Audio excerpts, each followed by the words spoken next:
రాష్ట్రాల్లో దంచి కొడుతున్న వర్షాలకు ప్రాజెక్టులు నిండు కుండలను తలపిస్తున్నాయి. కృష్ణా బేసిన్లోని అన్ని ప్రాజెక్టులకు వరద కొనసాగుతోంది. వచ్చిన వరదను వచ్చినట్టే దిగువకు వదులుతున్నారు. శ్రీశైలానికి వరద పోటెత్తడంతో 10 గేట్లు 12 అడుగుల మేర 3,75,300 క్యూసెక్ల నీటిని దిగువకు వదులుతున్నారు. శ్రీశైలం నుంచి నాగార్జున సాగర్లోకి 2,73,915 క్యూసెక్ల నీరు చేరుతోంది. ప్రాజెక్టులోని 26 గేట్లు ఎత్తి నీటిని దిగువకు విడుదల చేస్తున్నారు. సాగర్ ప్రస్తుత నీటి మట్టం 586.70 అడుగులుగా నమోదైంది. ఇక శ్రీశైలం కుడి ఎడమ జల విద్యుత్ కేంద్రాల్లో విద్యుత్ ఉత్పత్తి కొనసాగుతోంది.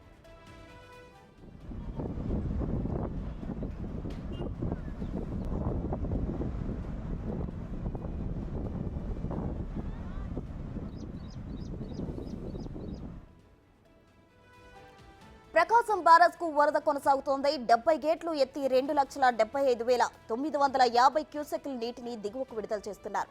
కృష్ణా నది పరివాహక ప్రాంతం లంక గ్రామాల ప్రజలు అప్రమత్తంగా ఉండాలని ఏపీ విపత్తుల నిర్వహణ సంస్థ హెచ్చరికలు జారీ చేసింది.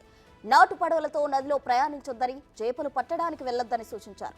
మరోవైపు జూరాల ప్రాజెక్టుకు వరద ఉధృతి కొనసాగుతోంది. ప్రాజెక్టు 41 గేట్లు ఎత్తి 3,40,000 క్యూసెక్ల నీటిని దిగువకు విడుదల చేస్తున్నారు. జూరాల నుంచి భీమా, నెట్టంపాడు, కోయిల్ సాగర్, రామన్పాడు ప్రాజెక్టులకు నీటిని ఎత్తిపోస్తున్నారు.